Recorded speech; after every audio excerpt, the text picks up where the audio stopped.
Temos que dicir que afrontamos con moitísima ilusión este próximo Congreso Galego, do que, sen dúbida, estamos convencidos que sairá un Partido Socialista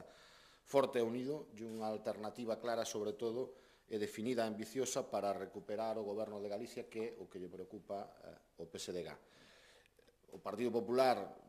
está no momento de máxima debilidade en Galicia, tras as pasadas eleccións autonómicas, esa é a nosa valoración,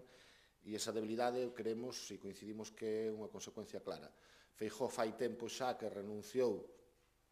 explícitamente a enfrentarse á crisis e pasou a enfrentarse a todos os galegos e galegas.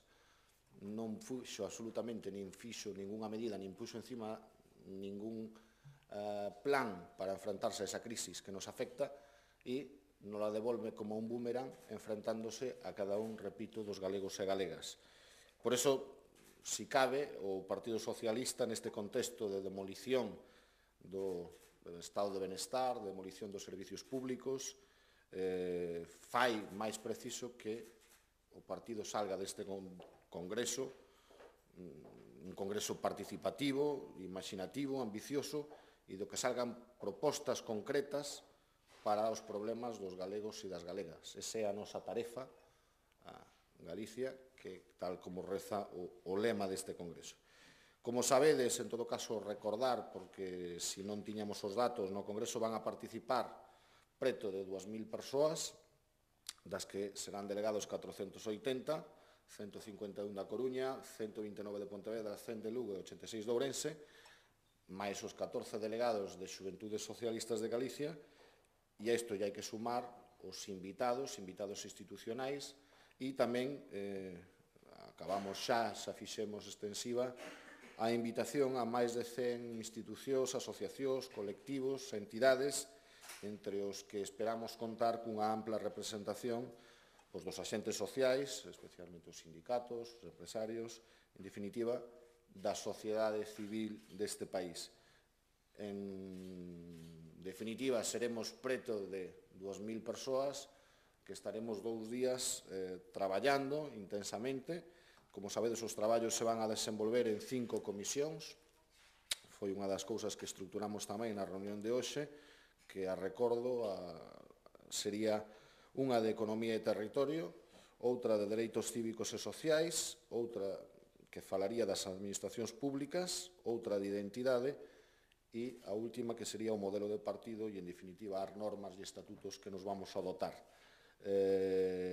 Repito, son 2 días de traballo intensos, con horarios tamén xa empezamos a concretar o orden do día, ainda que non o temos totalmente perfilado ou concretado, pero onde, sin duda, vamos a desenvolver un intenso traballo os delegados, sobre todo, dende a primeira hora da mañán hasta o sábado, no caso do sábado, hasta que terminemos con ese traballo, sin hora de remate, e o domingo donde será o acto de clausura e antes a elección de executiva e tamén da votación daquelas enmendas que pasen a plenario e non queden solucionadas nas comisións. E, polo tanto, tamén, como estábamos falando cos secretarios da organización, pois tamén lle pegamos un certo repaso e tamén o seguiremos facendo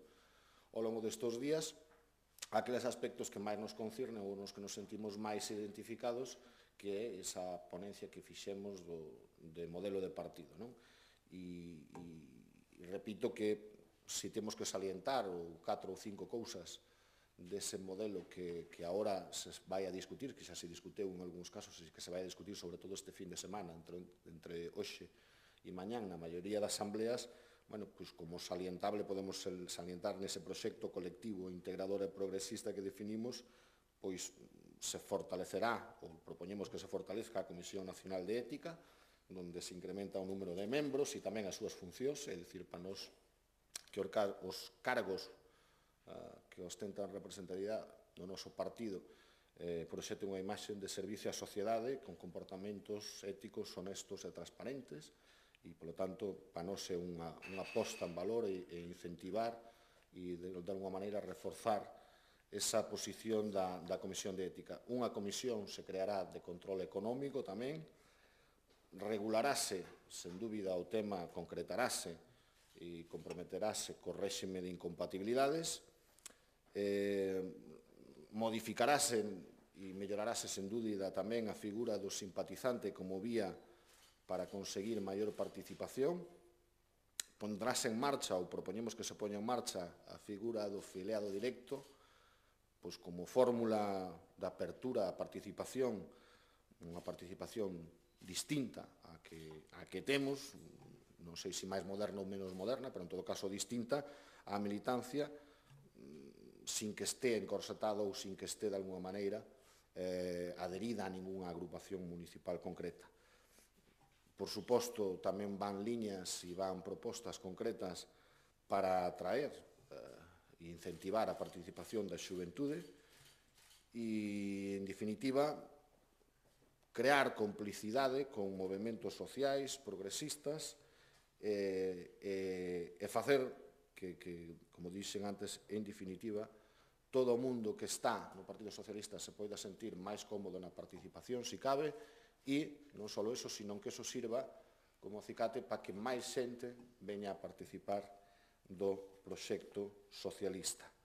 e de participar do partido. A xestión se está nas agrupacións que ata agora fixeron asambleas, que, repito, foron relativamente poucas, porque a maioría son estas semanas, se está aprobando en todos os sitios, ou na maioría dos sitios, a xestión dos órganos nacionais, non? Sin ningún tipo de problema. Home, no caso concreto de Vigo, eu creo que a votación, en todo caso, pero repito que non se fixo ningún análisis na reunión, é un análisis, en todo caso, meu, a votación creo que tiña pouco que ver co que é a xestión dos órganos nacionais, non? E creo que non se votou nese sentido. É obvio e, polo tanto, é público e tampouco vou descubrir nada novo, a discrepancia clara e a, digamos, o punto de vista encontrado pois entre a dirección galega e a dirección de Vigo nun caso concreto que é este caso que antes falábamos do tema de incompatibilidades. E, polo tanto, eu circunscribo a ese tema e repito que non interpreto a votación siquiera nos términos de xestión dos órganos nacionais, senón nese tema concreto. E, en todo caso, a valoración tamén é que creo que para a lista, cando se votou a lista onte en Vigo, votaron 583 personas e cando foi da xestión dos órganos de dirección votaron 210 ou así, quero dicir, tampouco, con todo o respeto, por 214 compañeiros, por suposto, que decidiron absterse ou votar en contra en canto á xestión dos órganos nacionais, os socialistas, e isto se quizás, para a xente que non participa do partido é máis difícil de entender, para os socialistas o debate non é sinónimo de problemas, e creo que iso temos manifestado moitas veces. Que teñamos debates, que teñamos distinto punto de vista, que teñamos distinto punto de vista sobre os problemas e tamén sobre as persoas, e tamén teñamos distintas opinións sobre quen consideremos que é mellor para liderar ou para estar nos órganos da nosa dirección do noso partido, eso non significan para nós que non saiamos ou que non poidamos sair dun Congreso Unidos. O debate, para iso é o Congreso, para iso, igual que para o tema anterior, non fai falta dar voto de castigo a ninguén. É dicir, é cuestión de que este partido, esta executiva, cumpleu o que estaba nos estatutos e agora temos a posibilidade de poñer absolutamente o que os militantes queiramos neses estatutos. Si creo que ese tema que foi tan comentado e tan falado vai servir, independentemente que eu creo que sirveu para moitas cousas, tamén para unha cousa, que é que todos teñamos claro o domingo á tarde, cando saiamos do Congreso, que aquilo que escribimos e aquilo que entre todos puxemos negro sobre blanco nos estatutos, vámoslo a cumplir. Por tanto, non hai que castigar a ninguén por ninguna decisión, ou non debería. Agora, se queremos poñer outra cousa, o debate está aberto. E agora é cando hai que debatir. E ata agora é que hai unha candidatura, porque o anunciou públicamente, que é a de Patxi Vázquez, para a Secretaría Xeral, candidatura que eu tamén digo que eu personalmente vou apoiar, pero que é a normalidade, e que se hai máis candidatos, e que iso non é valorable. É dicir, repito, o que quizás non era tan normal era que fai 6 meses estuveramos falando desto, sabendo que agora nos iba a tocar falar.